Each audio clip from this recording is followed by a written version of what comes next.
Hi అండి. అందరికీ కృష్ణాష్టమి శుభాకాంక్షలు. నేను కృష్ణయ్య కోసం అటుకులతో ప్రసాదం చేస్తున్నాను. కావాల్సిన పదార్థాలు ఈ కప్పుతో 2 కప్పుల అటుకులు తీసుకొని కడిగి పెట్టుకున్నానండి. ఒక హాఫ్ కప్ కంటే కొంచెం తక్కువ కొబ్బరి తీసుకున్నాను. ముప్పావు కప్పు బెల్లం తీసుకున్నాను. కొంచెం దంచి పెట్టుకున్నాను. బాదం పప్పు ఒక 6 పప్పులు, జీడిపప్పు ఒక 10 పప్పుల దాకా తీసుకొని కట్ చేసి పెట్టుకున్నాను. కొద్దిగా యాలకుల పొడి. ఇంతేనండి కావాల్సినవి. ఇప్పుడు నెక్స్ట్ ప్రాసెస్ చూద్దాము. గ్యాస్ ముట్టించుకొని ఒక బౌల్ పెట్టుకున్నాను. ఒక 2, 3 స్పూన్లు నెయ్యి వేసుకొని మనం ఈ జీడిపప్పు, బాదం పప్పు కట్ చేసి పెట్టుకున్నాం కదా, ఈ ముక్కలు గోల్డెన్ కలర్లో వేయించుకొని పెట్టుకున్నాము. ఇదిగోండి గోల్డ్ కలర్ వచ్చినాయి కదా, ఇంక ఇవి తీసి పక్కన పెట్టేసుకుందాము.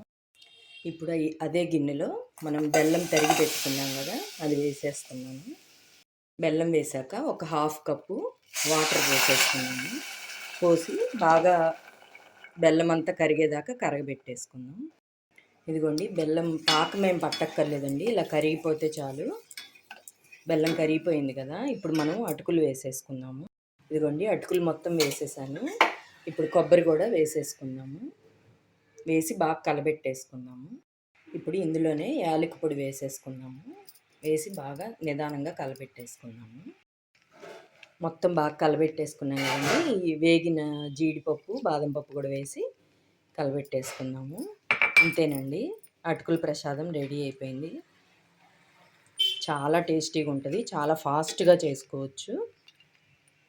నా వీడియో కనుక మీకు నచ్చితే లైక్ చేయండి, షేర్ చేయండి, కామెంట్ చేయండి. బాయ్.